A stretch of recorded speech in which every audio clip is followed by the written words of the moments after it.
Hello दोस्तों, ज्ञान बिंदु के दरोगा बुक के प्रैक्टिस सेट नंबर 7 देखेंगे पूरा सॉल्यूशन के साथ।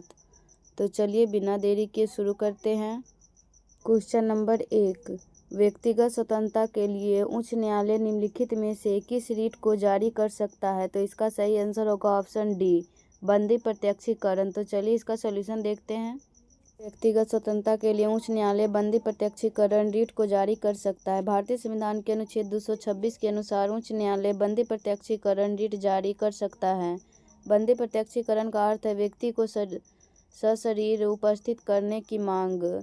यह उस मामलों में लागू होती है जहां किसी व्यक्ति के बारे में कहा जाता है कि उसे अवैध पाया जाता है, तो निरुद्ध व्यक्ति को तत्क्षण आज़ाद कर दिया जाता है। उच्चतम न्यायालय अनुच्छेद 32 के तहत बंदी प्रत्यक्षीकरण रीट को केवल मूल अधिकारों के उल्लंघन की दशा में राज्य के विरुद्ध जारी कर सकता है।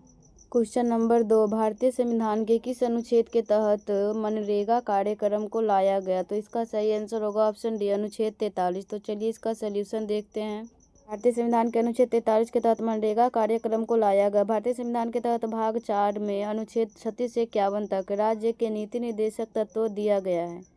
अनुच्छेद 43 के अंतर्गत सभी कर्मकारों के लिए निर्वाह मजदूरी, शिष्ट जीवन स्तर तथा सामाजिक और सांस्कृतिक अवसर का प्रावधान है। परीक्षोपयोगी महत्वपूर्ण तथ्य, अनुच्छेद और विषय वस्तु। अनुच्छेद 44, नागरिकों के लिए समान नागरिक संहिता। अनुच्छेद 45, बालपन पूर्व देखभाल तथा 6 वर्ष से कम आयु के बच्चों की शिक्षा। अनुच्छेद 46, अनुसूचित जाति अनुसूचित जनजाति का कमजोर वर्गों के शैक्षिक तथा आर्थिक हितों को बढ़ावा देना। अनुच्छेद 47, पोषाहार का स्तर बढ़ाने, जीवन स्तर सुधारने तथा जन स्वास्थ्य की स्थिति बेहतर करने के संबंधी सरकार का कर्तव्य। अनुच्छेद 50, न्यायपालिका का कार्यपालिका से अलगाव। क्वेश्चन नंबर 3, मूल कर्तव्यों का उल्लेख संविधान में कब किया गया? तो इसका सही आंसर होगा ऑप्शन सी, 42वें संविधान संशोधन में। तो चलिए इसका सॉल्यूशन देखते हैं। मूल कर्तव्यों का उल्लेख संविधान में 42वें संविधान संशोधन अधिनियम द्वारा 1976 में किया गया। भारतीय संविधान के भाग 4 क में अनुच्छेद 51 का क शामिल करके इसमें 10 मौलिक कर्तव्यों की व्यवस्था की गई। वर्तमान समय में 11 मौलिक कर्तव्यों की व्यवस्था की गई है। 11वां मौलिक कर्तव्य 86वें संविधान संशोधन अधिनियम 2002 के तहत जोड़ा गया, जिसमें 6 से 14 वर्ष की आयु के बच्चों के माता पिता या संरक्षकों का यह कर्तव्य होगा कि वे स्वयं पर आश्रित बच्चों की शिक्षा प्राप्त करने का अवसर प्रदान करें। सरदार स्वर्ण सिंह समिति की अनुशंसा पर संविधान के 42वें संशोधन 1976 के द्वारा मौलिक कर्तव्यों को संविधान में जोड़ा गया है। क्वेश्चन नंबर 4, भारत का राष्ट्रपति किसकी नियुक्ति नहीं करता है? तो इसका सही आंसर हो जाएगा ऑप्शन डी, उपराष्ट्रपति। तो चलिए इसका सॉल्यूशन देखते हैं। भारत का राष्ट्रपति उपराष्ट्रपति की नियुक्ति नहीं करता है। भारतीय संविधान के अनुच्छेद 66 के अनुसार उपराष्ट्रपति का निर्वाचन संसद के दोनों सदनों के सदस्य से मिलकर बनने वाले निर्वाचक गण के सदस्यों द्वारा किया जाता है। क्वेश्चन नंबर 5, सूची 1 को सूची 2 में सम्मिलित कीजिए तथा सूचियों के नीचे दिए गए कूटों का प्रयोग कर सही उत्तर का चयन करें।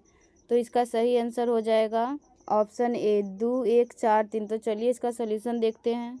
ए का 2, बी का 1, सी का 4, डी का 3 सही सुमेलन है। सूची 1, सूची 2 केंद्र द्वारा लगाए एवं संग्रहित किए गए किंतु राज्यों को दिए जाने वाले कर।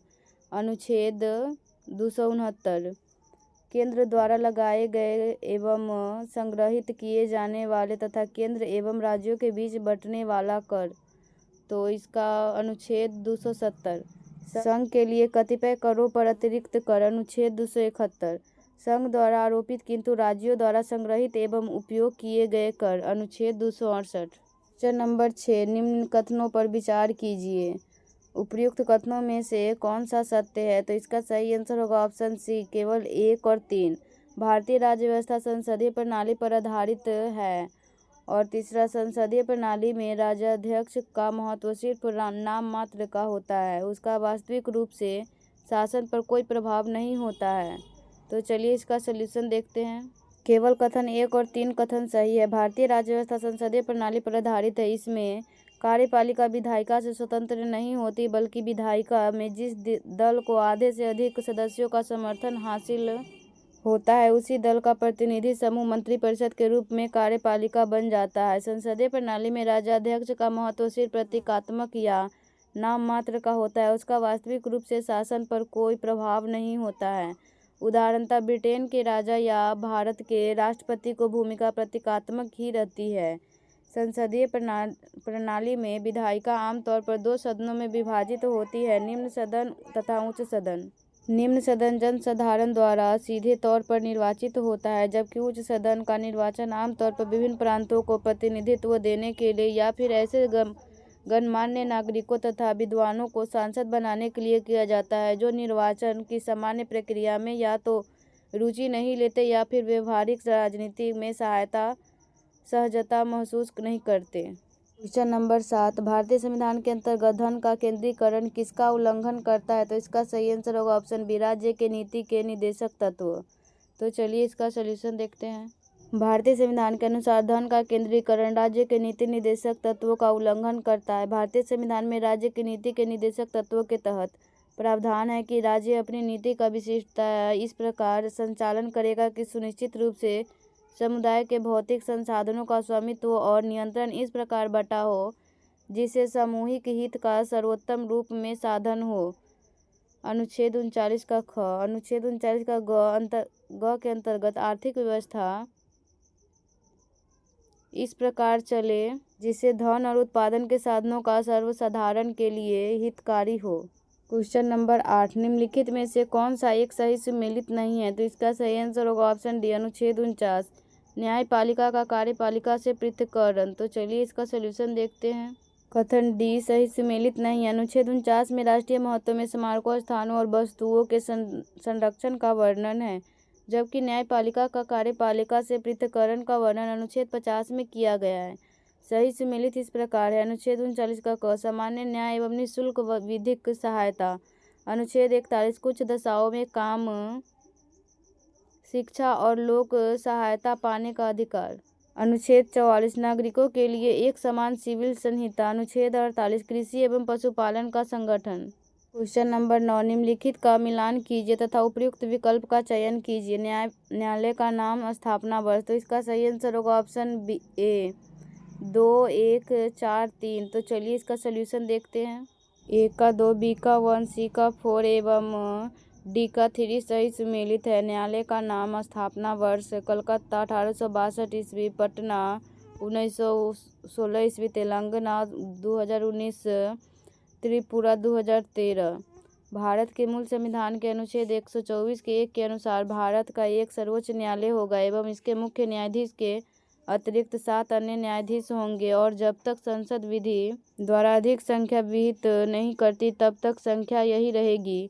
संसद को यह शक्ति प्राप्त है कि वह न्यायाधीशों की संख्या में वृद्धि कर सकती है, किंतु कम 7 से करने का अधिकार नहीं है। क्वेश्चन नंबर 10, सरकारी बजटों में जीरो बेस बजट पहले डैश में प्रस्तुत किया गया। तो इसका सही आंसर होगा ऑप्शन ए, यूएसए। तो चलिए इसका सलूशन देखते हैं। सरकारी बजटों में जीरो बजट पहले यूएसए में प्रस्तुत किया गया। शून्य आधार बजट। देश में शून्य आधार बजट की अवधारणा सरकार एवं इसके विभागों के अंधाधुंध खर्चों को कम करने के उद्देश्य से लाया गया था। भारत ने इसे अमेरिका से अपनाया। देश में सर्वप्रथम 1983 में विज्ञान एवं प्रौद्योगिकी विभाग ने इसे अपनाया। 1986 से शून्य आधार बजट को सभी मंत्रालयों के सभी सरकारी विभाग में लागू किया गया। इसके अंतर्गत वह सभी परियोजनाएं जो पूर्णतः अथवा आंशिक रूप से सरकार द्वारा प्रायोजित हो उसकी शुरू से प्रत्येक वर्ष नई समीक्षा की जाती है। समीक्षा के उपरांत ही और धन का आवंटन होता है। यदि ऐसे मूल्यांकन के दौरान यह लगता है कि परियोजना अद्वितीय और सामाजिक रूप से लाभकारी नहीं रह गई तो धन का आवंटन उसी दिन रोक दिया जाता है, चाहे गत वर्षों में कुल निधि का एक बड़ा भाग प्रयुक्त ही क्यों न हो गया हो। क्वेश्चन नंबर 11, इनमें एनएनपी के बारे में कौन सा कथन सत्य है? तो इसका सही आंसर होगा ऑप्शन बी, जीएनपी मूल्यह्रास। तो चलिए इसका सलूशन देखते हैं।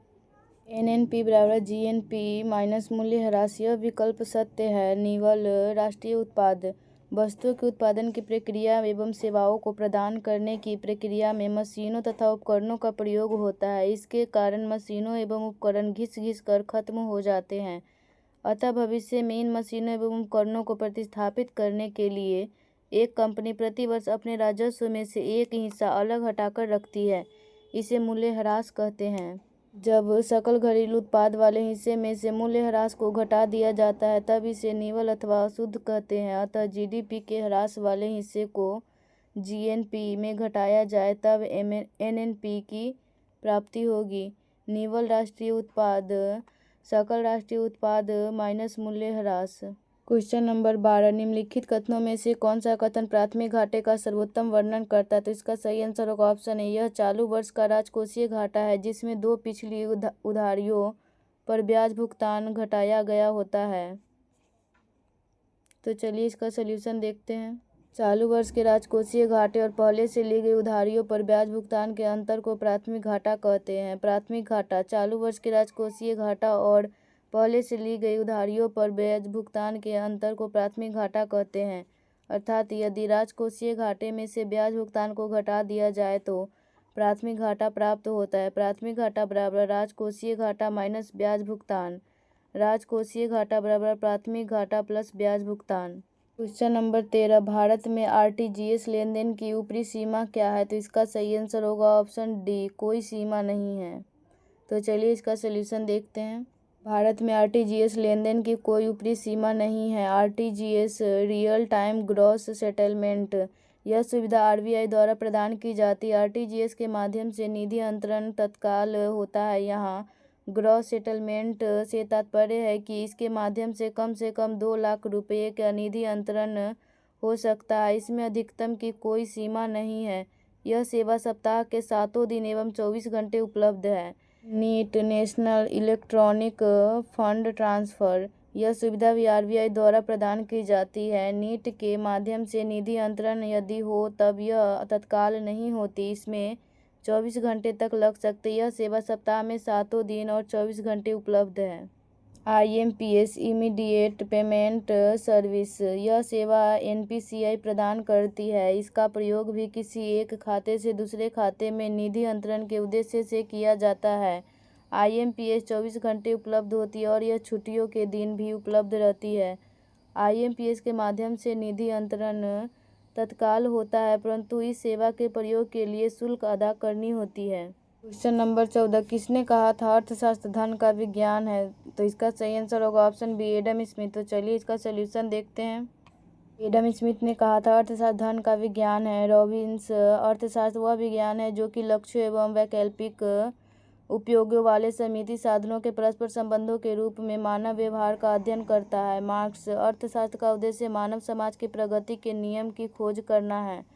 बेनहम, अर्थशास्त्र उन तत्वों का अध्ययन है जो रोजगार और जीवन स्तर को प्रभावित करते हैं। प्रो फ्रैडमैन, अर्थशास्त्र कभी वास्तविक विज्ञान होता है और कभी आदर्श विज्ञान। कुछ प्रमुख कथन, अर्थशास्त्र चुनाव का विज्ञान है। रॉबिन्स, अर्थशास्त्र वास्तविक विज्ञान है। एडम स्मिथ, अर्थशास्त्र आदर्श विज्ञान है। मार्शल, अर्थशास्त्री का कार्य विश्लेषण करना है, निंदा करना नहीं। रॉबिन्स, आवश्यकता विहीनता न का लक्ष्य सुख प्रदान करता है। जेके मेहता।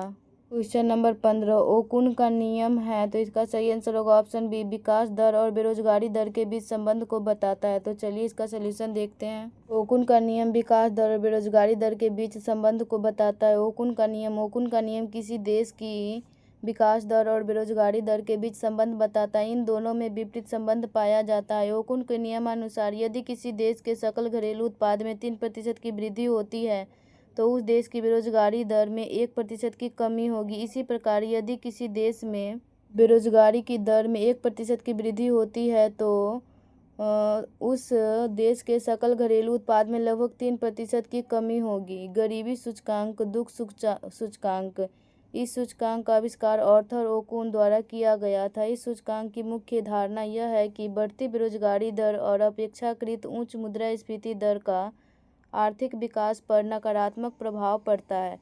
यह सूचकांक किसी निश्चित समयावधि में किसी अर्थव्यवस्था में बेरोजगारी की दर और मुद्रास्फीति की दर का योग होता है। क्वेश्चन नंबर 16, किसी देश में जीवन स्तर प्रतिबिंबित होता है? तो इसका सही आंसर होगा ऑप्शन बी, प्रति व्यक्ति आय से। तो चलिए इसका सलूशन देखते हैं। किसी देश में जीवन स्तर प्रतिबिंबित होता है प्रति व्यक्ति आय से। प्रति व्यक्ति आय किसी देश में प्रति व्यक्ति अर्जित की जाने वाली औसत आय को प्रति व्यक्ति आय कहते हैं। प्रति व्यक्ति आय को ज्ञात करने के लिए उस वित्तीय वर्ष की राष्ट्रीय आय को उस वर्ष की कुल जनसंख्या से भाग दिया जाता है। प्रति व्यक्ति आय बराबर राष्ट्रीय आय बटे कुल जनसंख्या। इस प्रकार प्रति व्यक्ति सकल घरेलू उत्पाद को भी ज्ञात किया जा सकता है। यदि बाजार कीमत पर सकल घरेलू उत्पाद को उस वर्ष की जनसंख्या से भाग दे तो प्रति व्यक्ति सकल घरेलू उत्पाद प्राप्त होता है। प्रति व्यक्ति सकल घरेलू उत्पाद बराबर बाजार कीमत पर सकल घरेलू उत्पाद बटे कुल जनसंख्या।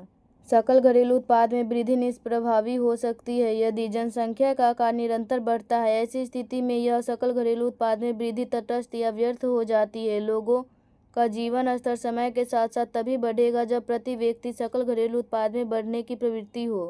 क्वेश्चन नंबर 17, उत्पादन लागत पर राष्ट्रीय आय निम्नलिखित में से किसके बराबर होती है? तो इसका सही आंसर होगा ऑप्शन सी, निव्वल राष्ट्रीय उत्पाद माइनस अप्रत्यक्ष कर प्लस सहायता। तो चलिए इसका सॉल्यूशन देखते हैं।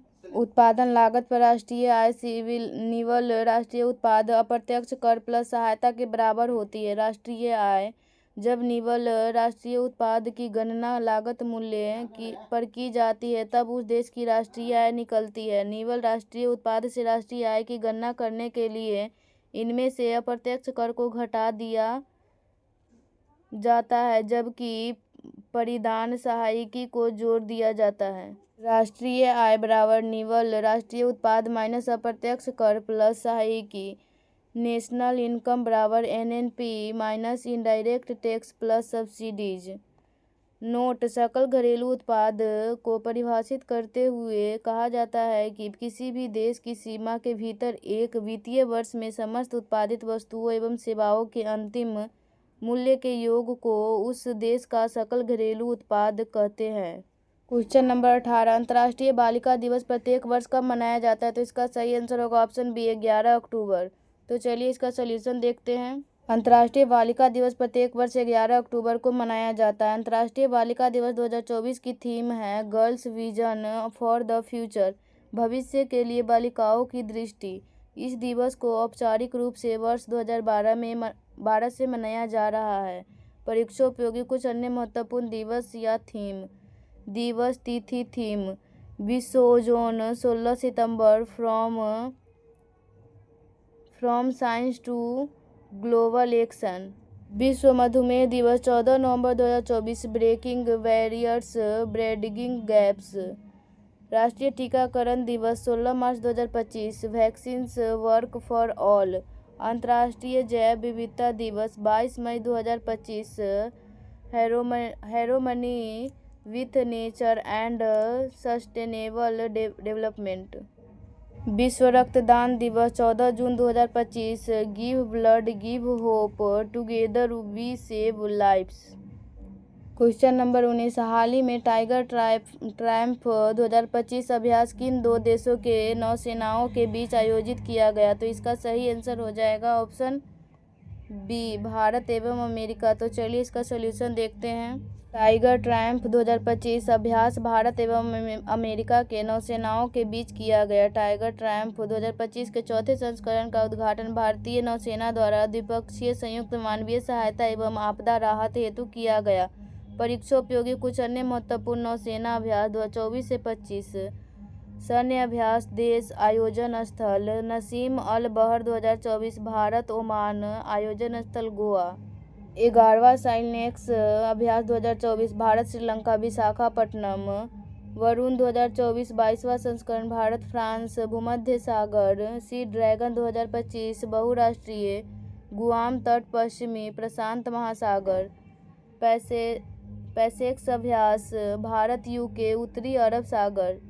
ट्रोपेक्स अभ्यास 2025 भारतीय नौसेना हिंद महासागर। क्वेश्चन नंबर 20, निम्नलिखित में से किस राज्य सरकार द्वारा 10वीं वर्ग में रोबोटिक्स शिक्षा को अनिवार्य बनाने वाला भारत का पहला राज्य बना है? तो इसका सही आंसर होगा ऑप्शन बी, केरल। तो चलिए इसका सॉल्यूशन देखते हैं। केरल राज्य सरकार द्वारा 10वीं वर्ग में रोबोटिक्स शिक्षा को अनिवार्य बनाने वाला भारत का पहला राज्य बना है। अन्य महत्वपूर्ण तथ्य, केंद्रीय कौशल विकास एवं उद्यमिता मंत्रालय ने मेटा के साथ साझेदारी कर कौशल भारत मिशन के लिए AI असिस्टेंट लॉन्च करेगा।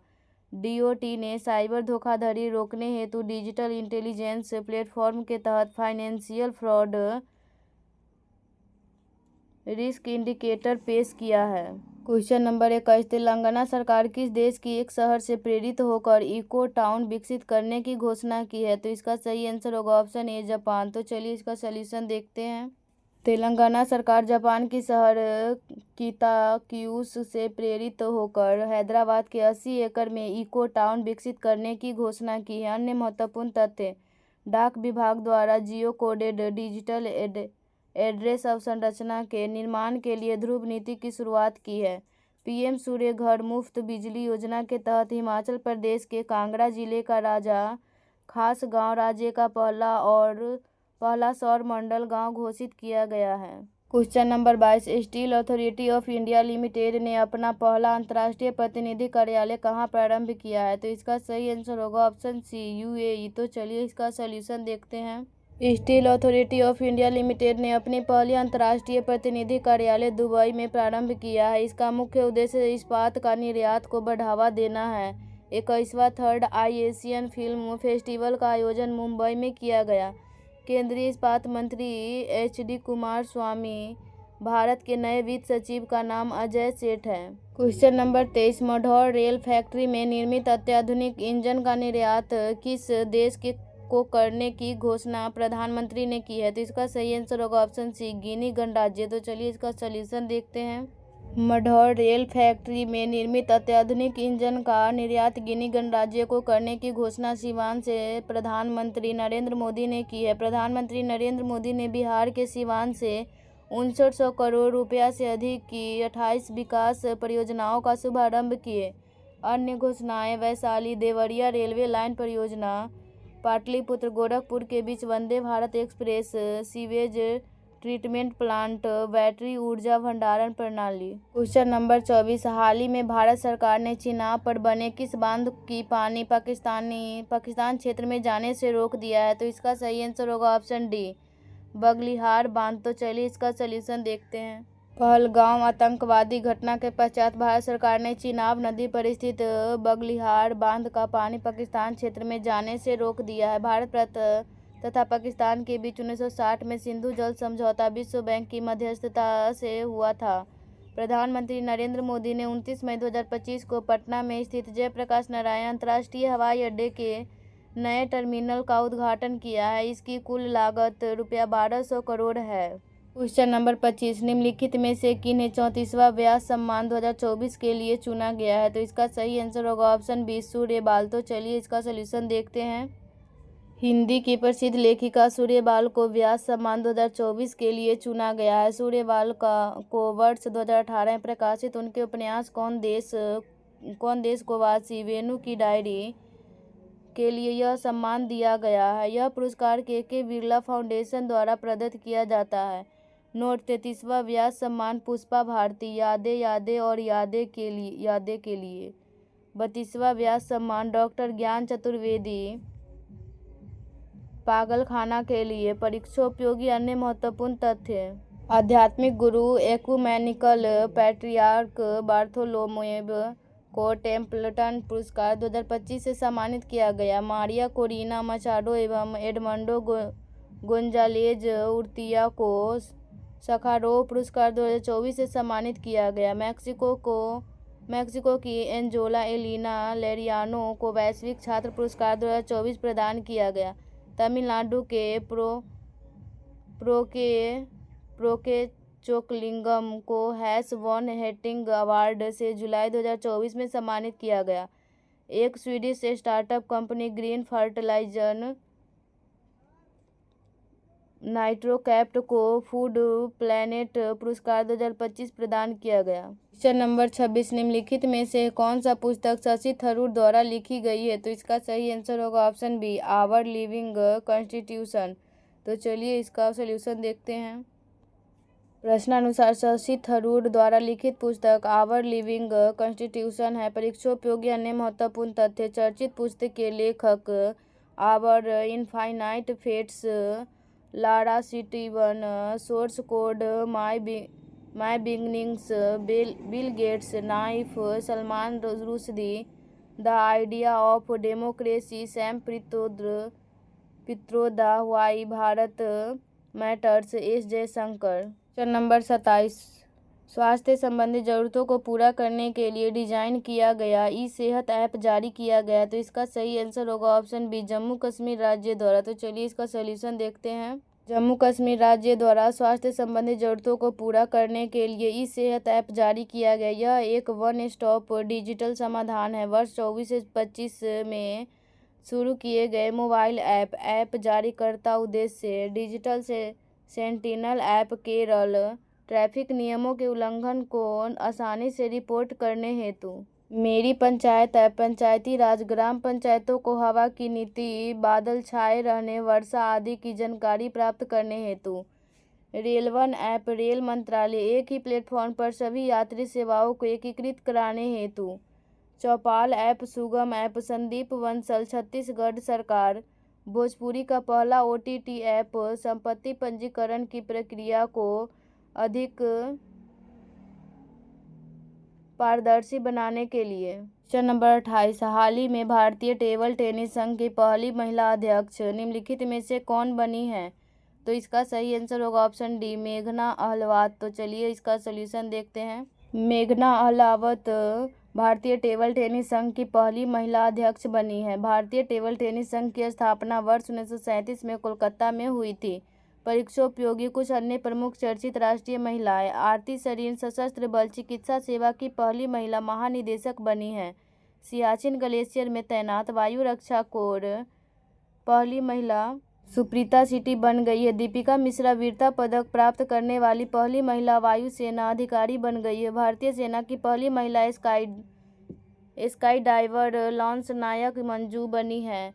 वायुसेना की पहली महिला फ्लाइट इंजीनियर बनने वाली हिना जायसवाल है। क्वेश्चन नंबर 29, हाल ही में भारतीय प्रतिभूति और विनिमय बोर्ड के नए अध्यक्ष के रूप में किसे नियुक्त किया गया है? तो इसका सही आंसर होगा ऑप्शन डी, तुहिन कांत पांडे। तो चलिए इसका सॉल्यूशन देखते हैं। तुहिन कांत पांडे को भारतीय प्रतिभूति और विनिमय बोर्ड के नए अध्यक्ष के रूप में नियुक्त किया गया है। तुहिन कांत पांडे 1987 बैच की ओडिशा कैडर के भारतीय प्रशासनिक सेवा अधिकारी है। परीक्षोपयोगी अन्य महत्वपूर्ण तथ्य, अंतर्राष्ट्रीय ओलंपिक समिति के नए अध्यक्ष क्रिस्टी कोवेंट्री को चुना गया है। मार्क कार्नी को कनाडा के लिबरल पार्टी का नया नेता और देश का अगला प्रधानमंत्री नियुक्त किया गया है। त्रिनिदाद और टोबैगो के नए प्रधानमंत्री स्टुअर्ट यंग नियुक्त हुए हैं। नाटो के नए महासचिव नीदरलैंड के पूर्व प्रधानमंत्री मार्क रूटे को नियुक्त किया गया है।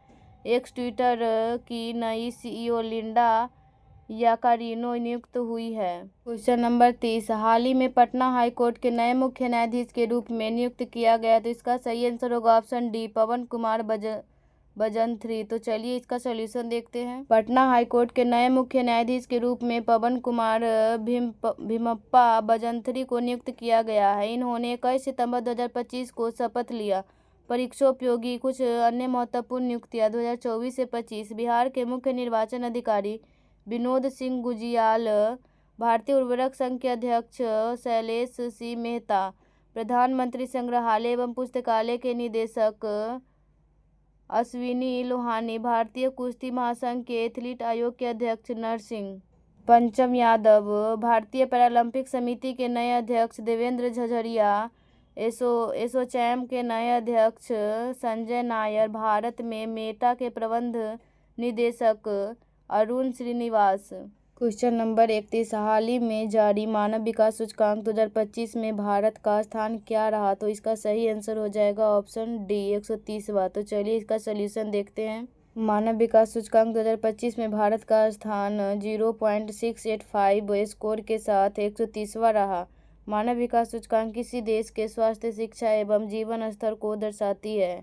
मानव विकास सूचकांक संयुक्त राष्ट्र विकास कार्यक्रम द्वारा जारी की जाती है। वर्ष 2025 में इसमें प्रथम स्थान पर आइसलैंड व अंतिम स्थान पर दक्षिण सूडान रहा।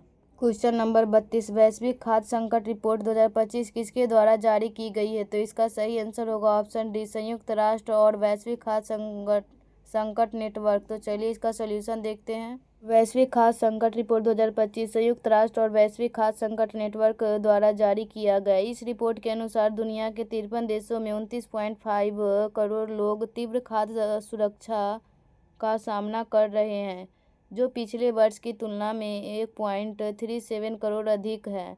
परीक्षा उपयोगी अन्य महत्वपूर्ण तथ्य रिपोर्ट सूचकांक जारीकर्ता संस्था या संगठन।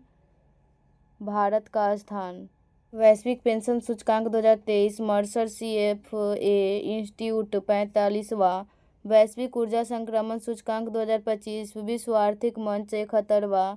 वर्ल्ड हैप्पीनेस रिपोर्ट 2025 सतत विकास समाधान नेटवर्क 118वां।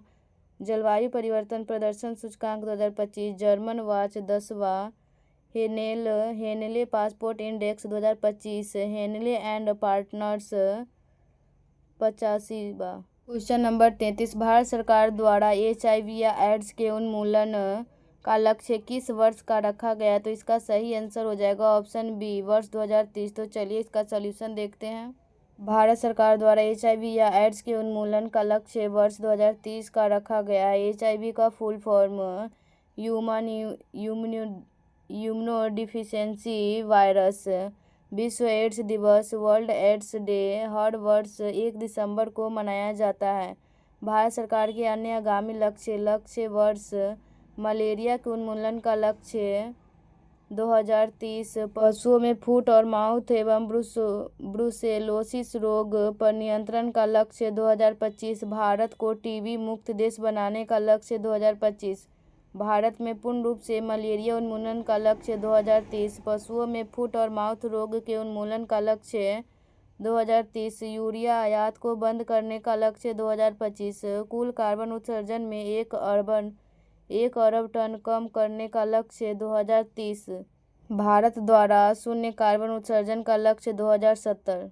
1 जनवरी 2025 को भारतीय रक्षा मंत्रालय ने वर्ष 2025 को रक्षा सुधार वर्ष घोषित किया है। यह अपने सशस्त्र बलों के आधुनिकीकरण एवं सुदृढ़ीकरण के प्रतिबद्धता को दर्शाता है। DRDO ने भीषण ठंडे इलाकों में तैनात सैनिकों के लिए नया हिम कवच यूनिफॉर्म लॉन्च किया है। हिमाचल प्रदेश सरकार ने भांग की खेती के लिए एक पायलट परियोजना को मंजूरी दी है। 6th अंतर्राष्ट्रीय बाजरा महोत्सव का आयोजन बेंगलुरु में हुआ है। क्वेश्चन नंबर 35 हाल ही में किस देश की सरकार ने इस्लामी कानूनों के उल्लंघन का हवाला देकर शतरंज खेल को अस्थायी रूप से निलंबित कर दिया है? तो इसका सही आंसर होगा ऑप्शन सी, अफगानिस्तान। तो चलिए इसका सलूशन देखते हैं।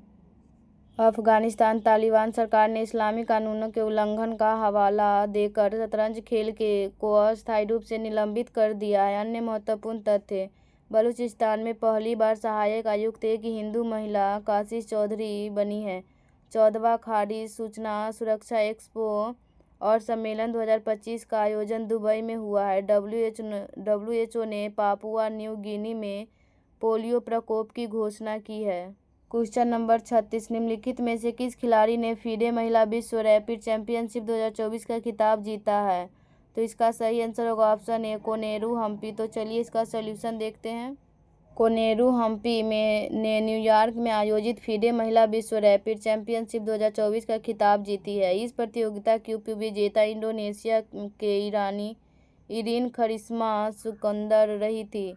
बुडापेस्ट हंगरी में आयोजित शतरंज ओलंपियाड 2024 में भारत की पुरुष तथा महिला दोनों टीम ने स्वर्ण पदक जीता है। मोंटेनेग्रो में आयोजित विश्व जूनियर शतरंज चैंपियनशिप 2025 का खिताब भारत के प्रणव वेंकटेश ने जीता है।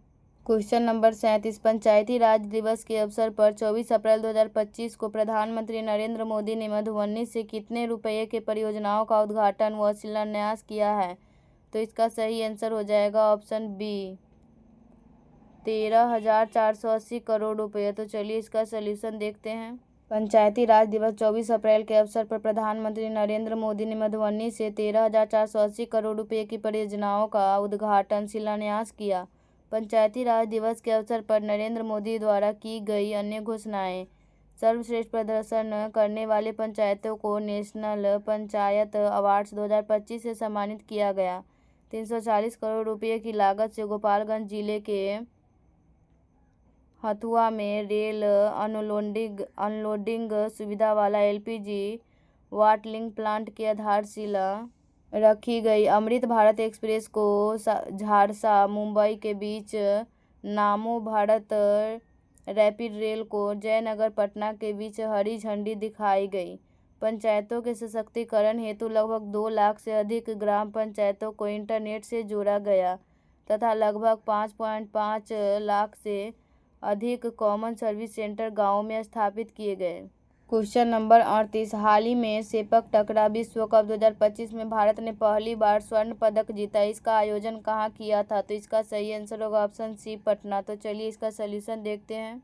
सेपक टकरा विश्व कप 2025 का आयोजन पटना में किया गया था। सेपक टकरा विश्व कप 2025 आयोजन 20 से 25 मार्च 2025 पटना, बिहार। यह अंतर्राष्ट्रीय सेपक टकरा महासंघ विश्व कप का 5वां संस्करण था, जिसका आयोजन भारतीय सेपक टकरा महासंघ ने किया। भारत के कुल 7 पदक जीते और पदक तालिका में चौथा स्थान हासिल किया। वहीं इस तालिका में थाईलैंड शीर्ष स्थान पर रहा। नोट: गौरतलब है कि सेपक टकरा मलेशिया का पारंपरिक खेल है जो फुटबॉल और वॉलीबॉल का मिश्रण है। भारत में इसे 1980 के दशक में नागपुर, महाराष्ट्र में पहली बार प्रस्तुत किया गया था। Question number 39, fill in the blank with appropriate verb. I wish I dash those words but now it's too late. तो इसका सही आंसर होगा option D, had never said. Question number 40, translate it into English.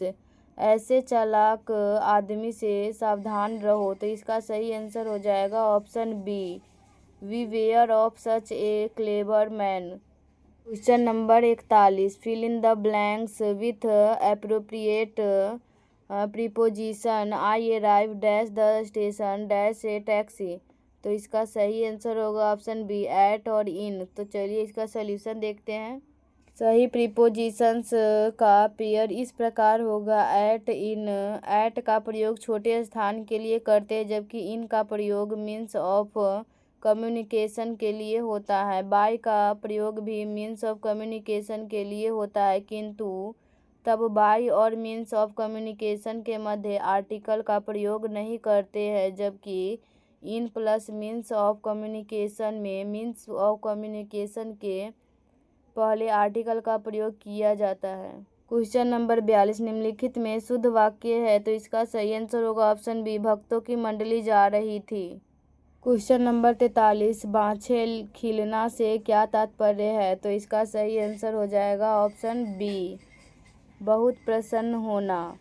Question number 44, अक्ल के dash दौराना। तो इसका सही answer हो जाएगा ऑप्शन ए, घोड़े। क्वेश्चन नंबर 45, सातवाहन वंश का सबसे महान शासक कौन था? तो इसका सही आंसर हो जाएगा ऑप्शन डी, गौतमीपुत्र सातकर्णी। तो चलिए इसका सलूशन देखते हैं। सातवाहन वंश का सबसे महान शासक गौतमीपुत्र सातकर्णी था। गौतमीपुत्र सातकर्णी 106 ईस्वी से 130 ईस्वी। गौतमीपुत्र सातकर्णी सातवाहन वंश का सबसे महान शासक था। उसने बौद्ध संघ के अजकालिका तथा कार्ले के भिक्षु संघ को करजक नामक ग्राम दान में दिया।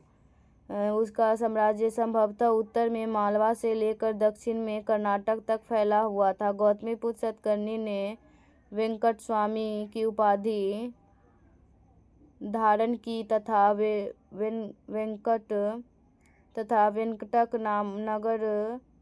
वेंकटक नामक नगर की स्थापना की। इसके अलावा उसने राजा राज तथा विंध्य नरेश की भी उपाधि धारण की। उसकी विजय की जानकारी उसकी माता गौतमी बलश्री के नासिक अभिलेख से प्राप्ति होती है। इस अभिलेख में उसे अद्वितीय ब्राह्मण कहा गया है।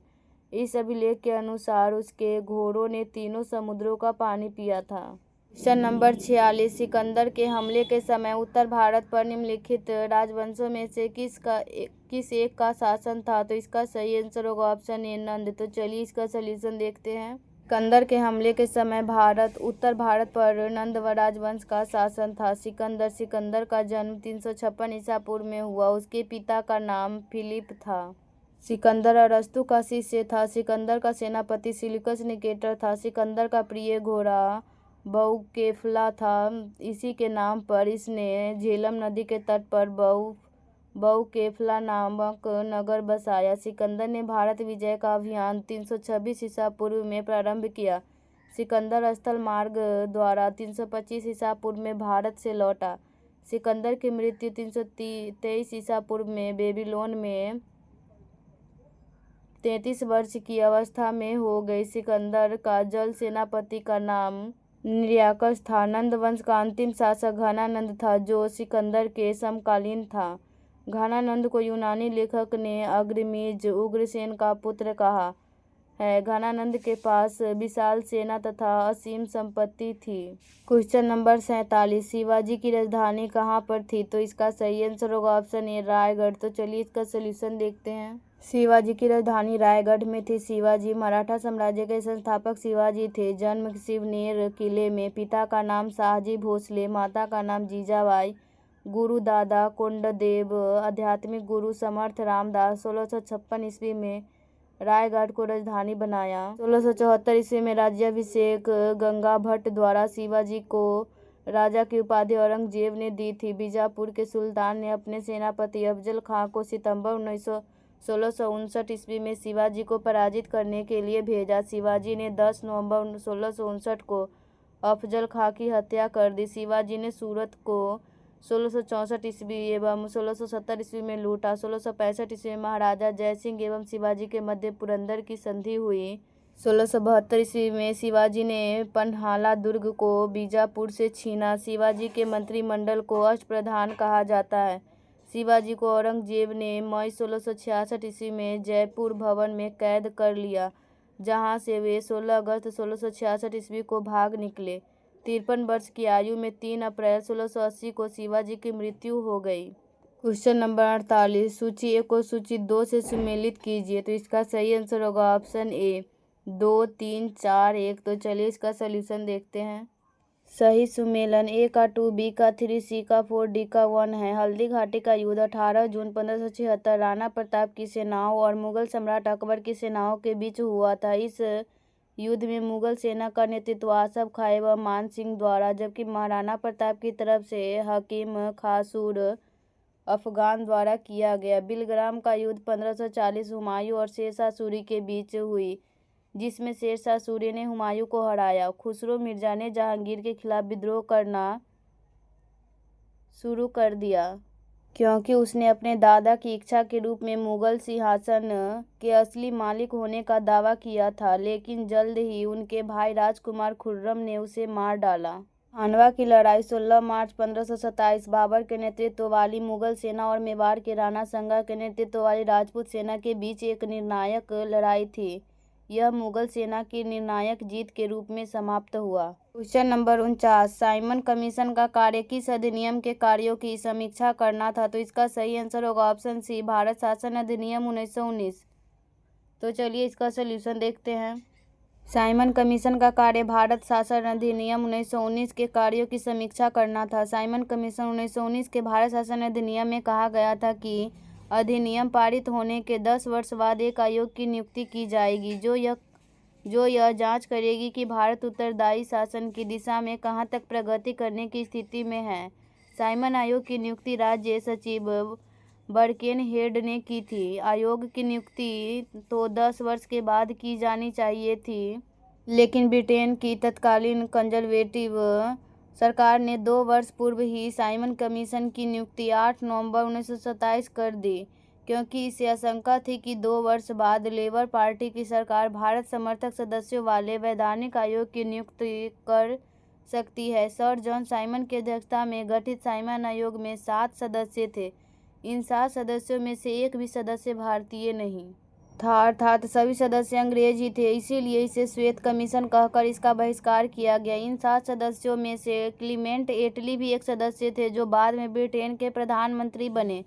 27 दिसंबर 1927 को मद्रास में हुए कांग्रेस के अधिवेशन में साइमन कमीशन के पूर्ण बहिष्कार का निर्णय लिया गया, जिसकी अध्यक्षता M.A. अंसारी ने की थी। लिबरल फेडरेशन, भारतीय औद्योगिक वाणिज्य कांग्रेस, हिंदू महासभा, किसान मजदूर पार्टी, जिन्ना गुट आदि ने आयोग का बहिष्कार किया। संपूर्ण भारत में इसका विरोध हुआ। केवल मोहम्मद शफी के नेतृत्व वाले Muslim League, Justice Party, All India अछूत एसोसिएशन व केंद्रीय सिख संघ ने इसका विरोध नहीं किया। जहां जहां आयोग गया वहां वहां साइमन गो बैक के नारे लगाए गए और देशव्यापी हड़ताल का आयोजन किया गया। 1928 से 1929 के बीच कमीशन ने भारत की 2 बार यात्रा की। साइमन कमीशन की रिपोर्ट ने भारत शासन अधिनियम 1935 के लिए एक आधार के रूप में भी कार्य किया। क्वेश्चन नंबर 50, निम्नलिखित में से भारतीय राष्ट्रीय कांग्रेस के किस अधिवेशन में महात्मा गांधी ने प्रथम बार भाग लिया था? तो इसका सही आंसर होगा ऑप्शन सी, कलकत्ता 1901। तो चलिए इसका सलूशन देखते हैं। भारतीय राष्ट्रीय कांग्रेस के कलकत्ता अधिवेशन 1901 में महात्मा गांधी ने प्रथम बार भाग लिया था। भारतीय राष्ट्रीय कांग्रेस के महत्वपूर्ण वार्षिक अधिवेशन, वर्ष, स्थल, अध्यक्ष, प्रमुख घटनाएं। 1885 बम्बई, WC बनर्जी। कांग्रेस का प्रथम अधिवेशन बम्बई के ग्वालियर टैंक स्थित गोकुलदास तेजपाल संस्कृति कॉलेज में हुआ। प्रारंभ में इसका नाम भारतीय राष्ट्रीय संघ था, किंतु दादाभाई नौरोजी के सुझाव पर भारतीय राष्ट्रीय कांग्रेस कर दिया गया। इस अधिवेशन में कुल 72 प्रतिनिधि शामिल हुए। 1886 Calcutta, Dadabhai Naoroji national association conference का राष्ट्रीय कांग्रेस में विलय हो गया। वायसराय लॉर्ड डॉफरिन ने सभी सदस्यों को गार्डन पार्टी पर आमंत्रित किया। 1887 मद्रास, बदरुद्दीन तैयब जी भारतीय राष्ट्रीय कांग्रेस के प्रथम मुस्लिम अध्यक्ष। 1888 इलाहाबाद, जॉर्ज यूले प्रथम यूरोपीय निर्वाचित अध्यक्ष बने। 1890 कलकत्ता, फिरोज शाह मेहता। कलकत्ता विश्वविद्यालय की पहली महिला स्नातक कादम्बिनी गांगुली ने कांग्रेस अधिवेशन को संबोधित किया। 1896 कलकत्ता, रहमतुल्लाह एम सयानी। पहली बार वंदे मातरम गाया गया। 1901 कलकत्ता, दिनिशा वाचा। गांधी जी ने पहली बार कांग्रेस के किसी वार्षिक अधिवेशन में हिस्सा लिया। 1905 बनारस, गोपाल कृष्ण गोखले। स्वदेशी व विदेशी वस्तुओं के बहिष्कार का समर्थन। 1906 कलकत्ता, दादाभाई नौरोजी। दादाभाई नौरोजी स्वराज शब्द का कांग्रेस के मंच से प्रथम बार प्रयोग किया। क्वेश्चन नंबर 51, किस वकील ने असहयोग आंदोलन के समय अपनी लाभप्रद वकालत छोड़ दी थी? तो इसका सही आंसर होगा ऑप्शन डी, चित्तरंजन दास ने। तो चलिए इसका सलूशन देखते हैं।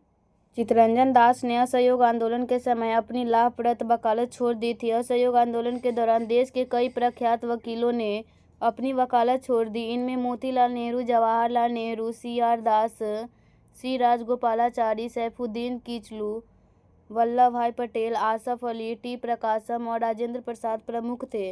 असहयोग आंदोलन के दौरान कई स्थानीय आंदोलनों ने इसमें और ऊर्जा भर दी। इनमें अवध किसान आंदोलन, उत्तर प्रदेश एकता आंदोलन, उत्तर प्रदेश मोपला विद्रोह, मालाबार तथा पंजाब में महंतों के निष्कासन की मांग को लेकर चलाया गया सिखों का आंदोलन महत्वपूर्ण थे। प्रवृत्ति, राष्ट्रीय विद्यालयों की स्थापना, अस्पृश्यता का विरोध तथा हिंदू मुस्लिम एकता पर बल, विदेशी वस्त्रों तथा सरकारी संस्थाओं का बहिष्कार, शराबबंदी कार्यक्रम, खादी को प्रोत्साहन आदि। क्वेश्चन नंबर 52, पंजाब के विलय के पश्चात पंजाब पर शासन करने के लिए निम्नलिखित में से कौन 3 सदस्यों के परिषद के अध्यक्ष थे? तो इसका सही आंसर होगा option C, sir Henry Lawrence. तो चलिए इसका सलूशन देखते हैं। पंजाब के विलय के पश्चात पंजाब पर शासन करने के लिए 3 की परिषद के अध्यक्ष सर हेनरी लॉरेंस थे। उल्लेखनीय है कि द्वितीय एंग्लो सिख युद्ध 1848 से 49 के बाद 1849 में पंजाब का विलय अंग्रेजी साम्राज्यों में कर लिया गया।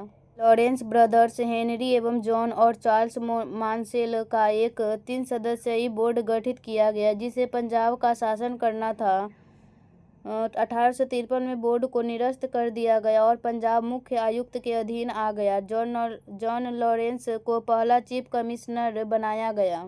क्वेश्चन नंबर 53, माउंटबेटन योजना 3 जून 1947 का संबंध था। तो इसका सही आंसर होगा ऑप्शन डी, ब्रिटिश द्वारा भारतीयों को सत्ता सौंपने से। तो चलिए इसका सलूशन देखते हैं। माउंटबेटन योजना 3 जून 1947 का संबंध एक ऐसे तरीके से था जिसके द्वारा ब्रिटिश द्वारा भारतीयों को सत्ता सौंपी जाए। माउंटबेटन योजना, माउंटबेटन 22 मार्च 1947 को वायसराय नियुक्त हुए। 3 जून 1947 को माउंटबेटन योजना प्रस्तुत किया गया। इस योजना को 3 जून योजना के नाम से भी जाना जाता है। योजना के मुख्य बिंदु: पंजाब और बंगाल में हिंदू मुसलमान बहुसंख्यक जिलों के प्रांतीय विधानसभा के सदस्यों की अलग बैठक बुलाई जाए। उनके प्रतिनिधियों को यह निश्चित करना था कि प्रांत का विभाजन हो अथवा नहीं। विभाजन होने के दशा में 2 डोमिनियनों तथा 2 संविधान सभाओं का निर्माण किया गया। सिंध इस संबंध में अपना निर्णय स्वयं लेगा। उत्तर पश्चिमी सीमांत प्रांत तथा असम में सिलहट जिले में जनमत संग्रह द्वारा यह पता लगाया जाएगा कि वे भारत के किस भाग के साथ रहना चाहते हैं। विभाजन के गतिरोध को दूर करने के लिए एक सीमा आयोग का गठन किया जाएगा। क्वेश्चन नंबर 54, लगातार 6 वर्ष तक कांग्रेस के अध्यक्ष पद पर कौन रहे थे? तो इसका सही आंसर होगा ऑप्शन डी, मौलाना अब्दुल कलाम आजाद। तो चलिए इसका सलूशन देखते हैं। लगातार 6 वर्ष तक कांग्रेस के अध्यक्ष पद पर मौलाना अबुल कलाम आजाद रहे थे। वर्ष 1940 में कांग्रेस का अधिवेशन रामगढ़ में संपन्न हुआ। इस अधिवेशन के अध्यक्ष मौलाना अबुल कलाम आजाद थे। रामगढ़ अधिवेशन के बाद कांग्रेस का अधिवेशन वर्ष 1946 में हुआ, जिसके अध्यक्ष आचार्य JB कृपलानी थे। इसीलिए 1940 से 46 तक अबुल कलाम आजाद कांग्रेस के अध्यक्ष रहे। क्वेश्चन नंबर 55, 1856 का विधवा पुनर्विवाह अधिनियम किस वायसराय के समय में पारित हुआ? तो इसका सही आंसर होगा ऑप्शन बी, लॉर्ड कैनिंग। तो चलिए इसका सॉल्यूशन देखते हैं।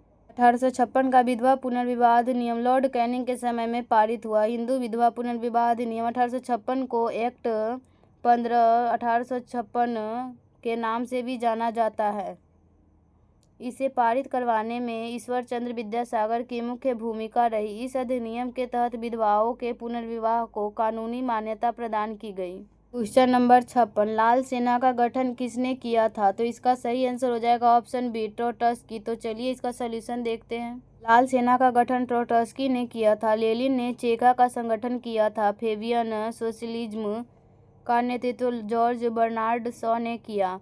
लंदन में फेबियन सोसाइटी की स्थापना 1884 ईस्वी में हुई। शून्यवाद का जनक तुर्गेवेन को माना जाता है। सोशल डेमोक्रेटिक दल की स्थापना 1903 ईस्वी में रूस में हुई। अस्थायी क्रांति के सिद्धांत का प्रवर्तक ट्रोट्स्की था। शाही रूसी सेना को रूसी स्टीम रोलर कहा जाता था।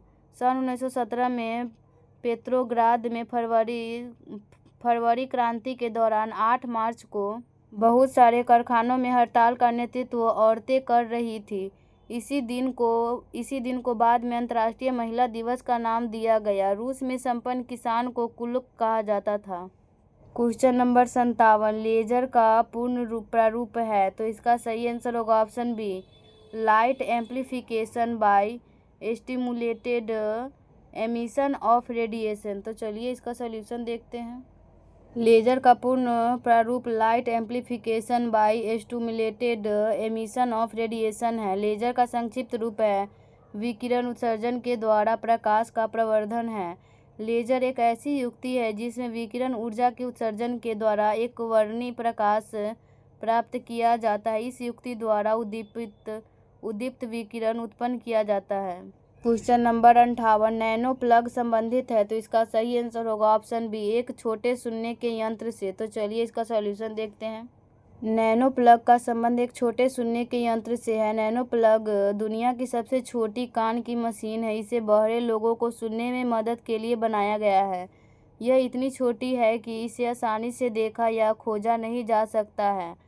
नैनो प्लग श्रवण यंत्र दुनिया का सबसे छोटा श्रवण यंत्र है, जिसे एक अंतर्राष्ट्रीय अनुसंधान दल द्वारा डिजाइन किया गया था। इसकी अवधारणा पर सबसे पहले नेवेना जीविक ने विचार किया था और फिर औद्योगिक डिजाइनर जोंगाली, इलेक्ट्रोमैकेनिकल इंजीनियर जोरान मारिनोवी और ऑडियो इंजीनियर मलादेन स्टावरी द्वारा इसे कार्यान्वित किया गया। नैनो प्लग में 3 बुनियादी हिस्से होते हैं, माइक्रोचिप, माइक्रोफोन और रिसीवर। इन हिस्सों का मुख्य कार्य माइक्रोचिप वातावरण से ध्वनि एकत्र करना है। प्राप्त ध्वनि को माइक्रोचिप का उपयोग करके डिजिटल कोड में बदल दिया जाता है। डिजिटल कोड की जांच करने के बाद सुनने की क्षमता में कमी और वातावरण में ध्वनि के स्तर के आधार पर परिवर्तन किए जाते हैं। इन श्रवण यंत्रों में माइक्रो घटकों के साथ एक रिचार्जेबल नैनो बैटरी शामिल है। इस बैटरी में कोई भारी धातु और कोई जहरीला रसायन नहीं है और यह तुरंत रिचार्ज हो जाता है। नैनो प्लग डिवाइस एक्यूस्टैप तकनीक के साथ आता है जो आपको अपनी आवश्यकता के अनुसार हियरिंग एड डिवाइस को व्यवस्थित करने की सुविधा देता है। श्रवण यंत्र नैनो प्लग को कंप्यूटर पर चलने वाले सॉफ्टवेयर का उपयोग करके प्रोग्राम किया जाता है। परिणाम को केबल के माध्यम से डिवाइस पर अपलोड किया जा सकता है। नैनो प्लग का आकार आयताकार होता है। क्वेश्चन नंबर 59, सूची 1 को सूची 2 से सुमेलित कीजिए तथा सूचियों के नीचे दिए गए कूटों का प्रयोग करते हुए सही उत्तर का चयन कीजिए। तो इसका सही आंसर हो जाएगा ऑप्शन डी 3 1 4 2। तो चलिए इसका सोल्यूशन देखते हैं। ए का 3, बी का 1, सी का 4 एवं डी का 2 सही सुमेलन है। भौतिकी संबंधी खोज एवं वैज्ञानिक revolver, Samuel Colt, dynamite, Alfred Nobel, शीतलता का नियम न्यूटन, दाब का नियम पास्कल, आवर्त सारणी मैडलिफ और तापीयनिक उत्सर्जन एडिसन, नाभिकीय रिएक्टर एनरिको फर्मी, बेतार का तार मार्कोनी, क्वांटम सिद्धांत मैक्स प्लांक। क्वेश्चन नंबर 60, दाब की इकाई क्या है? तो इसका सही आंसर होगा ऑप्शन ए न्यूटन प्रति वर्ग मीटर। तो चलिए इसका सॉल्यूशन देखते हैं।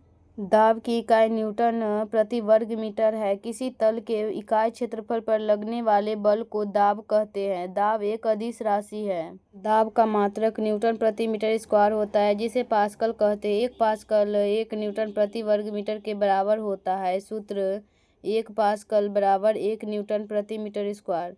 क्वेश्चन नंबर 61, निम्न में से कौन सुमेलित नहीं है? तो इसका सही आंसर होगा ऑप्शन सी टैकोमीटर दावांतर। तो चलिए इसका सॉल्यूशन देखते हैं। टैकोमीटर दावांतर सही सुमेलित नहीं है। टैकोमीटर विद्युतिकी मोटर को घूर्णीय गति अथवा वाहन की घूर्णीय गति मापने का यंत्र है। स्टेथोस्कोप हृदय गति सुनने में प्रयुक्त यंत्र, विंड वेन पवन की दिशा मापक यंत्र, स्फिग्नोमेनोमीटर रक्तचाप माप वाला उपकरण, एंडोस्कोप शरीर के आंतरिक अंगों का निरीक्षण करने वाला यंत्र, इलेक्ट्रोएन्सेफेलोग्राम मस्तिष्क की विद्युतीय गतिविधि को मापने वाला यंत्र। क्वेश्चन नंबर 62, एक ऊंची इमारत में एक गेंद 9.8 मीटर प्रति सेकेंड के समान त्वरण के साथ गिराई जाती है। 3 सेकेंड बाद उसका वेग क्या होगा? तो इसका सही आंसर होगा ऑप्शन सी 29.4 मीटर प्रति सेकेंड। क्वेश्चन नंबर 63, ट्रिप्सन ऐसा एंजाइम होता है जो कि इसका सही आंसर होगा ऑप्शन सी ग्रहणी में क्षारीय माध्यम में प्रोटीन्स को तोड़ता है। तो चलिए इसका सॉल्यूशन देखते हैं। ग्रहणी में क्षारीय माध्यम में प्रोटीन्स को तोड़ता है। ट्रिप्सिन एक पाचक एंजाइम है जो अग्नाशय द्वारा स्रावित होता है और ग्रहणी छोटी आंत का पहला भाग में प्रोटीन को तोड़ता है तथा यह क्षारीय माध्यम में कार्य करता है। ट्रिप्सिन अग्नाशय में निष्क्रिय प्रोटीन ट्रिप्सोनोजेन के रूप में निर्मित होता है। ट्रिप्सिन मुख्य रूप से अमीनो एसिड लाइसिन के कार्बोक्सिल पक्ष में पेप्टाइड श्रृंखलाओं को साफ करता है। क्वेश्चन नंबर 64, सूची 1 को सूची 2 से सुमेलित कर कूट से सही उत्तर का चयन करें। तो इसका सही आंसर हो जाएगा ऑप्शन सी 2 3 4 1। तो चलिए इसका सॉल्यूशन देखते हैं। 2 3 4 1 सही सुमेलित है। रोग का नाम प्रभावित अंग, डायरिया, पाचन तंत्र, एस्कैरियोसिस छोटी आंत, क्षय रोग, फेफड़े, निमोनिया, श्वसनांग, प्रमुख रोग व प्रभावित अंग। रोग प्रभावित अंग न्यूमोनिया, फेफड़ा, ट्रेकोमा आँख, अस्थमा, श्वास नली, मधुमेह, अग्नाशय, मिर्गी, नाड़ी तंत्र, टीबी, फेफड़ा। क्वेश्चन नंबर 65, उत्परिवर्तनवाद का प्रतिपादन किया। तो इसका सही आंसर है ऑप्शन डी ब्रिज ने। तो चलिए इसका सॉल्यूशन देखते हैं। उत्परिवर्तनवाद का प्रतिपादन ह्यूगो डी ब्राज ने किया था। ह्यूगो डी ब्राज ने 1901 में उत्परिवर्तनवाद सिद्धांत को प्रस्तुत किया था जिसमें उन्होंने बताया कि विकास अचानक होने वाले सतत परिवर्तनों के कारण होता है, अतः किसी जीव के किसी लक्षण के आकस्मिक एवं वंशागत परिवर्तन को उत्परिवर्तन कहते हैं। डी ब्रीज ने अपने प्रयोग में ओएंथेरा लैमरकियाना नामक पौधे का अवलोकन किया और पाया कि कुछ पौधे अपने मूल पौधों से भिन्न थे, जिसके आधार पर उन्होंने उत्परिवर्तन सिद्धांत दिया। क्वेश्चन नंबर 66, मैमथ पूर्वज है तो इसका सही आंसर होगा ऑप्शन सी, हाथी का। तो चलिए इसका सलूशन देखते हैं। मैमथ हाथी का एक विलुप्त पूर्वज है। यह विशेष रूप से ऊनी मैमथ के रूप में जाना जाता है, जो हिमयुग के दौरान उत्तरी गोलार्ध में रहता था। क्वेश्चन नंबर 67, यदि दोनों जनकों का रुधिर वर्ग AB हो तो उनके बच्चों को संभावित रुधिर वर्ग होंगे। तो इसका सही आंसर होगा ऑप्शन बी, AB और AB। तो चलिए इसका सलूशन देखते हैं। यदि दोनों जनकों का रुधिर वर्ग AB हो, उनके बच्चों का संभावित रुधिर वर्ग AB और AB वर्ग होंगे। माता पिता के रक्त समूह के आधार पर बच्चों में संभावित रक्त समूह। माता पिता का रक्त समूह, बच्चों में संभावित रक्त समूह। A गुने A और O गुने O, A गुने B O और AB, A गुने AB AB गुने AB और AB, B गुने B और O, B गुने AB और AB। क्वेश्चन नंबर 68, कोशिका का जीवित अंश जीव द्रव्य कहलाता है। यह किससे बना होता है? तो इसका सही आंसर होगा ऑप्शन डी, कोशिका द्रव्य, केंद्रक द्रव्य और अन्य कोशिकांग से। तो चलिए इसका सलूशन देखते हैं। कोशिका द्रव्य, केंद्रक द्रव्य और अन्य कोशिकांग से कोशिका का जीवित अंश जीव द्रव्य कहलाता है।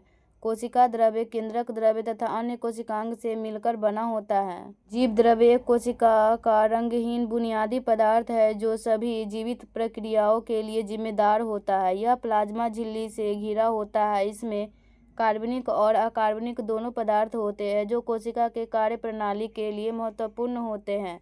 यह लगभग 80% जल से बना है, जिसमें अन्य सभी पदार्थ घुल जाते हैं। जीव द्रव्य का खोज डुजर्डिन ने की, जबकि इनका नामकरण 1839 में पुरकिंजे ने किया था। क्वेश्चन नंबर 69, निम्नलिखित में से किस वर्ग को वनस्पति जगत का जल स्थलचर कहा जाता है? तो इसका सही आंसर होगा ऑप्शन सी, ब्रायोफाइट। तो चलिए इसका सलूशन देखते हैं। ब्रायोफाइट्स को पादप जगत का उभयचर इसलिए कहा जाता है क्योंकि वे मिट्टी में रह सकते हैं, लेकिन यौन प्रजनन के लिए उन्हें पानी की आवश्यकता होती है। वे नरम, आर्द्र और छायादार वातावरण में पनपते हैं। क्वेश्चन नंबर 70, निम्नलिखित में से कौन सी धातुएं इस सामान्य नियम का अपवाद है कि धातुएं कठोर होती है? तो इसका सही आंसर होगा ऑप्शन बी, सोडियम और पोटेशियम। तो चलिए इसका सलूशन देखते हैं। निम्नलिखित में से सोडियम और पोटेशियम ऐसी धातुएं हैं जो सामान्य नियम का अपवाद है कि धातुएं कठोर होती है। ये धातुएं इतनी नरम होती है कि उन्हें चाकू से भी काटा जा सकता है। सोडियम प्रतीक Na, जो लैटिन शब्द नाइट्रियम से लिया गया है।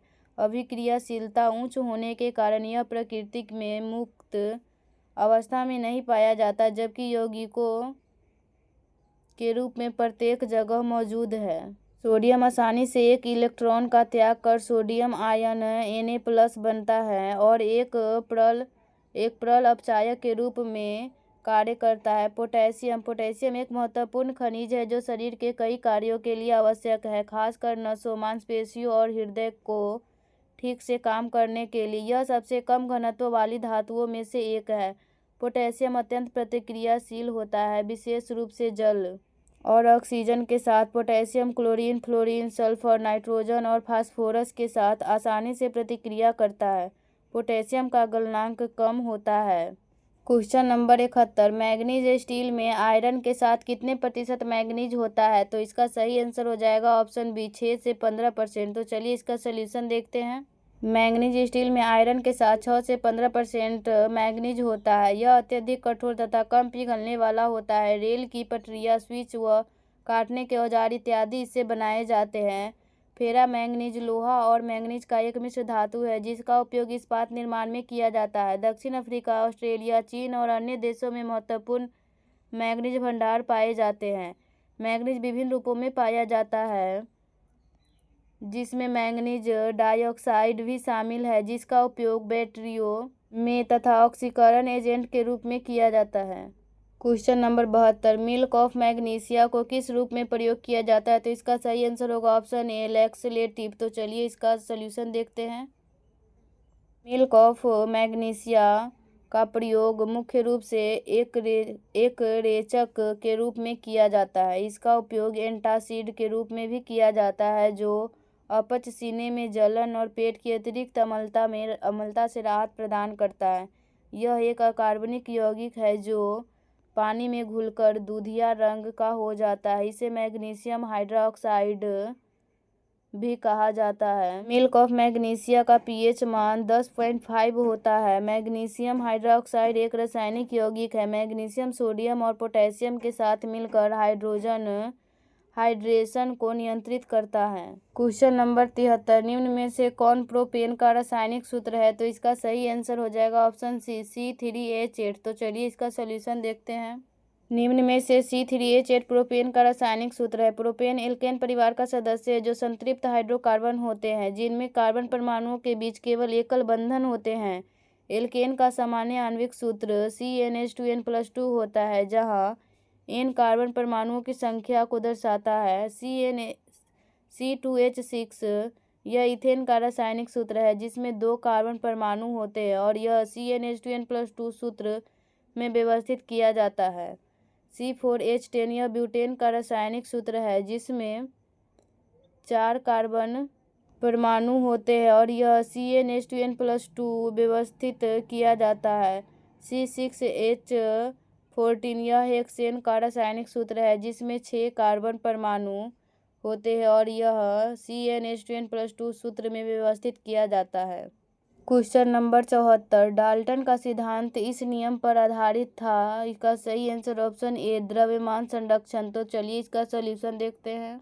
डाल्टन का सिद्धांत द्रव्यमान संरक्षण के नियम पर आधारित था। यह सिद्धांत बताता है कि रासायनिक अभिक्रियाओं में द्रव्यमान को न तो बनाया जा सकता है और न ही नष्ट किया जा सकता है।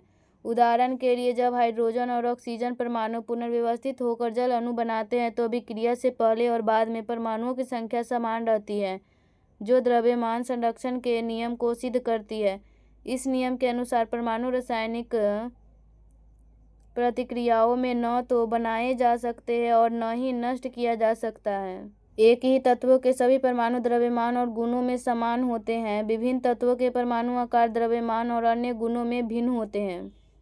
क्वेश्चन नंबर 75, जहाज निर्माण उद्योग में किस मिश्र धातु का उपयोग किया जाता है? तो इसका सही आंसर होगा ऑप्शन सी, मुंज मेटल। तो चलिए इसका सॉल्यूशन देखते हैं। जहाज निर्माण उद्योग में मुंज में मेटल जैसे मिश्र धातु का उपयोग किया जाता है। मुंज मेटल कॉपर तथा जिंक का बना एक मिश्र धातु, जिसमें कॉपर की मात्रा 60% तथा जिंक की मात्रा 40% होती है। मुंज मेटल एक अल्फा बीटा पीतल मिश्र धातु है, जिसे पीली धातु के नाम से भी जाना जाता है। जर्मन सिल्वर, कॉपर, जिंक तथा निकेल का बना एक मिश्र धातु है, जिसमें कॉपर 60%, जिंक 20% तथा निकेल 20% तक की मात्रा में उपस्थित होता है तथा इसका उपयोग बर्तन बनाने में किया जाता है। मोनेल मेटल निकेल तथा कॉपर की बनी एक मिश्र धातु है, जिसमें कॉपर 30% तथा निकेल 70% तक की मात्रा में मिश्रित होता है तथा इसका उपयोग रासायनिक संयंत्रों में तथा वैमानिकी उद्योग में किया जाता है। रोज मेटल विस्मित लेड तथा टीन से बना एक मिश्र धातु है, जिसमें विस्मित 50%, लेड 28% तथा टीन 22% की मात्रा में मिश्रित होता है तथा इसका उपयोग स्वचालित फ्यूज बनाने में किया जाता है। क्वेश्चन नंबर 76, जिप्सम का रासायनिक सूत्र क्या है? तो इसका सही answer option C, CaSO4 × 2H2O। तो चलिए इसका सॉल्यूशन देखते हैं। जिप्सम का रासायनिक सूत्र CaSO4 × 2H2O होता है। जिप्सम एक सामान्य खनिज है, जिसे हाइड्रेटेड कैल्शियम सल्फेट के रूप में जाना जाता है। जिप्सम का रासायनिक सूत्र कैल्शियम सल्फेट हाइड्रेट है, जिसका अर्थ है जिसमें कैल्शियम सल्फेट की प्रत्येक इकाई के साथ पानी के क्रिस्टलीकरण के 2 अणु जुड़े होते हैं। जिप्सम का उपयोग सीमेंट, पेपर और अन्य उत्पादों में उत्पादन में किया जाता है। क्वेश्चन नंबर 77, भारतीय वायुसेना का आदर्श वाक्य क्या है? तो इसका सही आंसर होगा ऑप्शन बी, नभः सम्प्रीसम दीप्तम। तो चलिए इसका सॉल्यूशन देखते हैं। भारतीय वायुसेना का आदर्श वाक्य नभः सम्प्रीसम दीप्तम है। इस आदर्श वाक्य को श्रीमद् भगवत गीता के 11वें अध्याय से लिया गया है, जिसका अर्थ है आसमान का स्पर्श दीप्ति के साथ। भारतीय वायुसेना स्थापना 8 अक्टूबर 1932, मुख्यालय नई दिल्ली। स्वतंत्रता 1950 में पूर्ण गणतंत्र घोषित होने से पूर्व इसे रॉयल इंडियन एयर फोर्स के नाम से जाना जाता था और स्वतंत्रता के पश्चात इसमें से रॉयल शब्द हटाकर सिर्फ इंडियन एयर फोर्स कर दिया गया। इसका प्रधान एयर चीफ मार्शल रैंक का होता है, जिसे chief of the air staff कहा जाता है। वायुसेना को 7 कमांड में बांटा गया है। परीक्षा उपयोगी भारतीय बल से संबंधित आदर्श वाक्य। भारतीय बल आदर्श वाक्य। भारतीय नौसेना सम नो वरुणः, अर्थात जल के देवता वरुण हमारे लिए शुभ हो। भारतीय थल सेना सेवा अस्माकं धर्मः, अर्थात स्वयं से पहले सेवा या सेवा हमारा धर्म है। भारतीय तटरक्षक बल वयमर रक्षामः, अर्थात हम रक्षा करते हैं। भारत तिब्बत सीमा पुलिस शौर्य दृढ़ता कर्मनिष्ठा, अर्थात बहादुरी और निष्ठापूर्ण प्रतिबद्धता। नेशनल कैडेट कोर एकता और अनुशासन। वायु रक्षा के कोर आकाशे शत्रुन जयी, अर्थात आकाश में दुश्मन पर जीत। क्वेश्चन नंबर 78, असम राइफल्स का मुख्यालय कहाँ स्थित है? तो इसका सही आंसर होगा ऑप्शन सी, शिलांग। तो चलिए इसका सलूशन देखते हैं। असम राइफल्स का मुख्यालय शिलांग में स्थित है। असम राइफल पूर्वोत्तर में भारत म्यांमार सीमा और भारत चीन सीमा की सुरक्षा असम राइफल्स द्वारा की जाती है। देश के इस प्राचीनतम अर्धसैनिक बल की स्थापना 1835 ईस्वी में कछार लेवी के नाम से किया गया था। यह केंद्रीय सशस्त्र बल है जिसकी 46 बटालियन है। इस बल को प्यार से पूर्वोत्तर का प्रहरी और पर्वतीय लोगों का मित्र कहा जाता है। गुवाहाटी असम का प्रमुख शहर है। दिसपुर असम की राजधानी है। क्वेश्चन नंबर 79, अंबेडकर स्टेडियम में कौन सा खेल खेला जाता है? तो इसका सही आंसर होगा ऑप्शन बी, फुटबॉल। तो चलिए इसका सलूशन देखते हैं। अंबेडकर स्टेडियम में फुटबॉल खेला जाता है। यह स्टेडियम दिल्ली में स्थित है। परीक्षा उपयोगी प्रसिद्ध भारतीय खेल मैदान तथा उनसे संबंधित खेल एवं स्थान। खेल मैदान, खेल स्थान, Eden Garden cricket Kolkata, Indira Gandhi stadium indoor game Delhi, National Stadium hockey Mumbai, Keenan stadium cricket Jamshedpur, Shivaji stadium hockey Delhi, JL Nehru stadium athletics Delhi, Yuva Bharati stadium football Kolkata, Green Park stadium cricket Kanpur, Chepauk stadium cricket Chennai, Barabati stadium cricket Cuttack. Question number 80, Bharat के लगभग मध्य से होकर गुजरने वाली देशांतर रेखा है। तो इसका सही आंसर होगा ऑप्शन डी, 82.5 डिग्री पूर्वी देशांतर। तो चलिए इसका सॉल्यूशन देखते हैं। भारत के लगभग मध्य से पूर्व होकर गुजरने वाली देशांतर रेखा 82.5 डिग्री पूर्वी देशांतर है। इसी देशांतर रेखा को भारत का मानक समय माना गया है। यह प्रयागराज के निकट नैनी से होकर गुजरती है। यह भारत के 5 राज्यों उत्तर प्रदेश, मध्य प्रदेश, छत्तीसगढ़, ओडिशा और तथा आंध्र प्रदेश से होकर गुजरती है। भारत का मानक समय ग्रीनविच समय से 5 घंटा 30 मिनट आगे है। कर्क रेखा अर्थात 23.5 डिग्री उत्तरी अक्षांश रेखा भारत को लगभग 2 बराबर भागों में बांटती है। क्वेश्चन नंबर 81, पूर्वी घाट पर्वत की निम्नलिखित पहाड़ियों में से कौन सी पहाड़ी तमिलनाडु में नहीं है? तो इसका सही आंसर होगा ऑप्शन सी, नल्लामलाई पहाड़ी। तो चलिए इसका सॉल्यूशन देखते हैं। नल्लामलाई पहाड़ी की अवस्थिति तमिलनाडु में नहीं है। नल्लामलाई पहाड़ी आंध्र प्रदेश और तेलंगाना राज्यों में स्थित है। यह पूर्वी घाट का हिस्सा है और कोरोमंडल तट के समानांतर फैली हुई है। पूर्वी घाट एक असतत श्रृंखला के रूप में ओडिशा से लेकर तमिलनाडु तक विस्तृत है। गोदावरी, कृष्णा, कावेरी तथा महानदी आदि बड़ी नदियों द्वारा विच्छेदित होकर एवं अत्यधिक अपरदन के कारण पूर्वी घाट की औसत ऊंचाई पश्चिमी घाट की अपेक्षा कम है। पूर्वी घाट पर्वत का तमिलनाडु में स्थित प्रमुख पहाड़ियाँ जवादी पहाड़ी, सेवराय पहाड़ी, पंचमलाई, सिरूमलाई है। पूर्वी घाट पर्वत का आंध्र प्रदेश में स्थित प्रमुख पहाड़ियाँ नल्लामलाई पहाड़ी, वेलिकोंडा पहाड़ी, पालकोंडा पहाड़ी, नगारी पहाड़ी है। क्वेश्चन नंबर 82, निम्नलिखित में से किस नदी का मिलन कन्नौज के निकट गंगा नदी से होती है? तो इसका सही आंसर ऑप्शन बी रामगंगा। तो चलिए इसका सॉल्यूशन देखते हैं। रामगंगा नदी का मिलन कन्नौज के निकट गंगा नदी से होती है। रामगंगा नदी गैरसेन के निकट हुमायूं हिमालय में स्थित गढ़वाल की पहाड़ियों से निकलती है। यह नदी 600 किलोमीटर लंबी है तथा इसका अपवाह क्षेत्र 32,800 वर्ग किलोमीटर है। शारदा नदी भारत नेपाल सीमा पर काली नदी के नाम से जानी जाती है। यह उत्तर प्रदेश के बाराबंकी जिले में जब घाघरा नदी से मिलती है तो इसे चौक के नाम से जाना जाता है। गोमती नदी पीलीभीत जिले में फुलहर झील से निकलती है और गाजीपुर जिले में कैथी के पास गंगा से मिल जाती है। गंगा के बाएं तट की मुख्य सहायक नदियां पश्चिम से पूर्व इस प्रकार है: रामगंगा, गोमती, घाघरा, गंडक, कोसी, बूढ़ी गंडक, बागमती तथा महानंदा। क्वेश्चन नंबर 83, विश्व की सबसे अधिक ऊंचाई पर स्थित बाघ आरक्षित क्षेत्र है। तो इसका सही आंसर ऑप्शन बी नामदफा। तो चलिए इसका सॉल्यूशन देखते हैं। विश्व की सबसे अधिक ऊंचाई पर स्थित बाघ आरक्षित क्षेत्र नामदफा है। क्षेत्रफल की दृष्टि से सबसे बड़ा बाघ आरक्षित क्षेत्र नल्लामलाई पहाड़ी में स्थित नागार्जुन सागर श्रीशैलम आंध्र प्रदेश है। भारत में सर्वाधिक बाघ घनत्व वाला बाघ आरक्षित क्षेत्र जिम कॉर्बेट है। कोट क्षेत्रफल की दृष्टि से भारत का सबसे छोटा बाघ आरक्षित क्षेत्र ओरांग है। कालकर मुंडनथुरई भारत का दक्षिणतम बाघ आरक्षित क्षेत्र है। क्वेश्चन नंबर 84, भारत के डॉल्फिन मैन के रूप में जाना जाता है। तो इसका सही आंसर होगा ऑप्शन डी आर.के. सिन्हा। तो चलिए इसका सॉल्यूशन देखते हैं। Professor R K. सिन्हा को भारत के डॉल्फिन मैन के रूप में जाना जाता है। वे गंगा डॉल्फिन के संरक्षण के अपने प्रयासों के लिए प्रसिद्ध है। विलुप्त प्राय जीव गंगा डॉल्फिन को 5 अक्टूबर 2009 को जलीय जीव घोषित किया गया। यह भारत में गहन संकट ग्रस्त प्रजातियों के अंतर्गत वन्य जीव संरक्षण अधिनियम 1972 के अनुसूची 1 में शामिल है। बिहार के भागलपुर जिले में सुल्तानगंज से कहलगांव के मध्य गंगा नदी क्षेत्र में विक्रमशिला गंगा डॉल्फिन अभयारण्य की स्थापना की गई है। राष्ट्रीय स्वच्छ गंगा मिशन द्वारा प्रतिवर्ष 5 अक्टूबर को गंगा डॉल्फिन दिवस मनाया जाता है।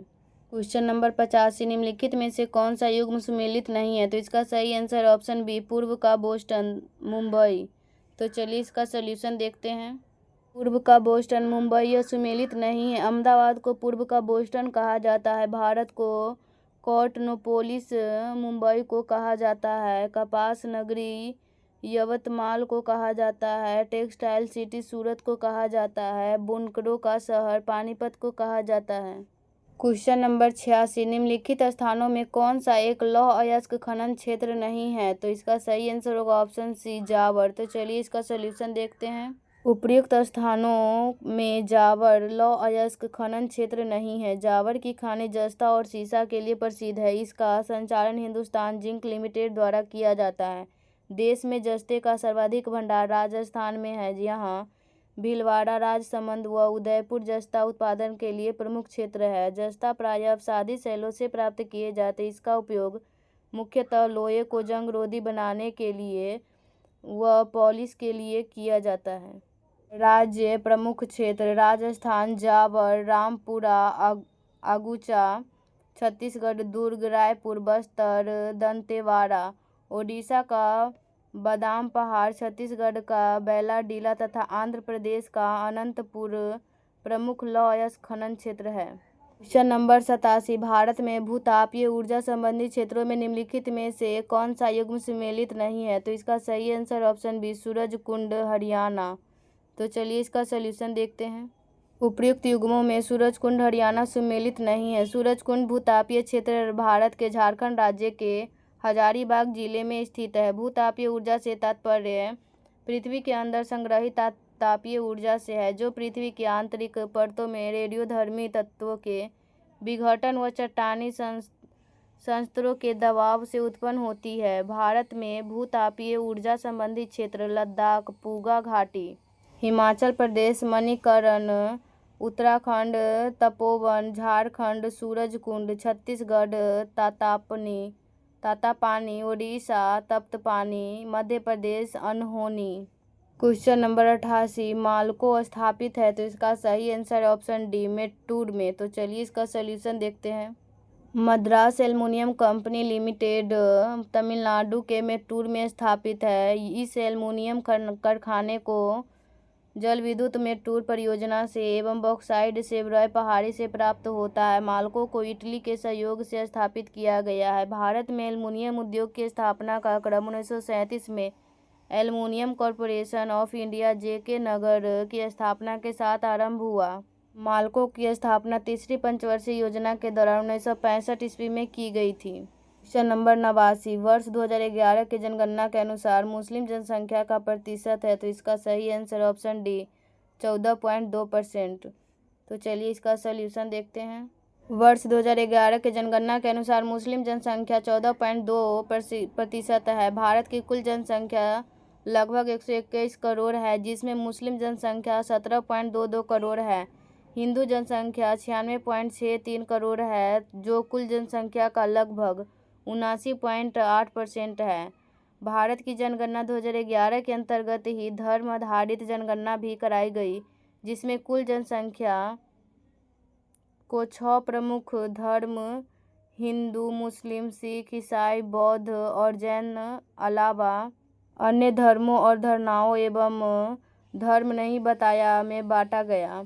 धार्मिक वर्ग जनसंख्या करोड़ प्रतिशत, हिंदू 96.63 79.8%, मुस्लिम 17.22 14.2%, ईसाई 2.78 2.3%, सिख 2.08 1.7, बौद्ध 0.84 0.7%, जैन 0.45 0.4%, अन्य धर्म और धारणा 0.79 0.79%, धर्म नहीं बताया 0.29 0.7%। क्वेश्चन नंबर 90, ज्वालामुखी से सबसे अधिक कौन सी गैस निकलती है तो इसका सही आंसर होगा ऑप्शन डी जलवाष्प। तो चलिए इसका सलूशन देखते हैं। ज्वालामुखी से सबसे अधिक जलवाष्प गैस निकलती है। ज्वालामुखी से जलवाष्प के अलावा carbon dioxide, sulphur dioxide, hydrogen तथा नाइट्रोजन जैसे अन्य गैसें भी निकलती है।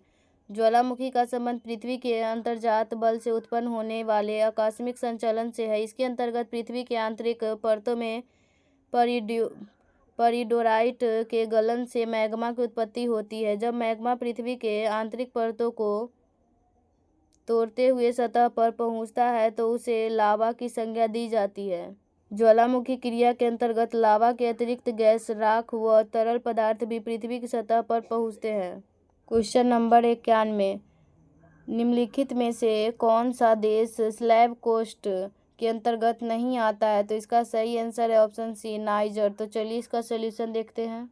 नाइजर स्लैब कोस्ट के अंतर्गत नहीं आता है। स्लैब कोस्ट के अंतर्गत आने वाले देश नाइजीरिया, टोगो एवं बेनिन। यह अटलांटिक महासागर के किनारे स्थित है। यहाँ से लाखों अफ्रीकी लोग को जबरन गुलाम बनाकर अमेरिका, कैरिबियन द्वीप और यूरोप ले जाया जाता था। यह क्षेत्र ट्रांस अटलांटिक स्लेव ट्रेड का एक केंद्र था।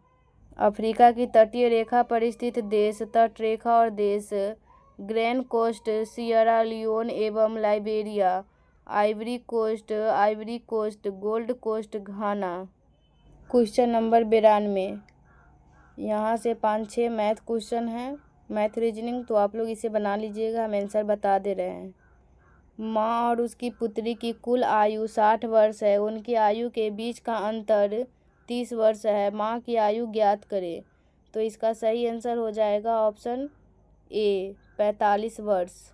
क्वेश्चन नंबर 93, भाग तथा गुना और 10 तथा 5 को आपस में बदलने के बाद निम्नलिखित में से कौन सा एक सही समीकरण बन जाता है तो इसका सही answer option B.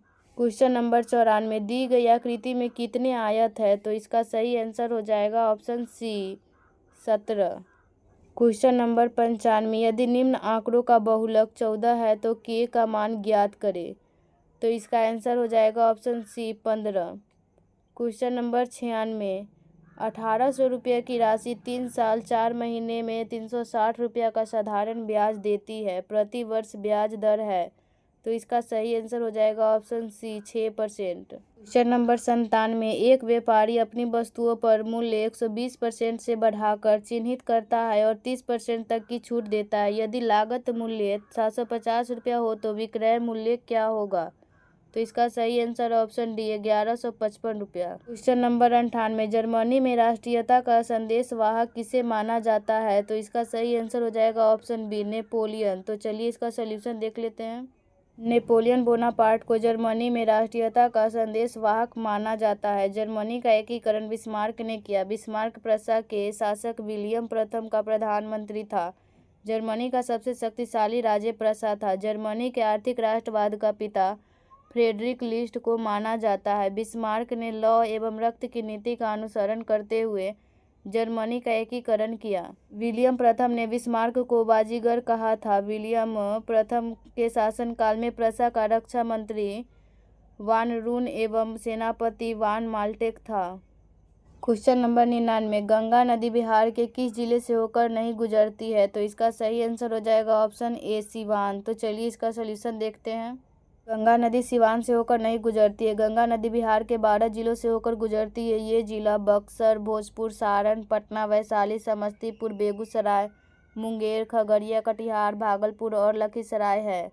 Ganga 2525 kilometre Bihar की सबसे लंबी नदी है। बिहार में गंगा की लंबाई 445 किलोमीटर है। गंगा बिहार में चौसा के निकट प्रवेश करती है और भागलपुर, कटिहार होते हुए बंगाल की खाड़ी में समाहित हो जाती है।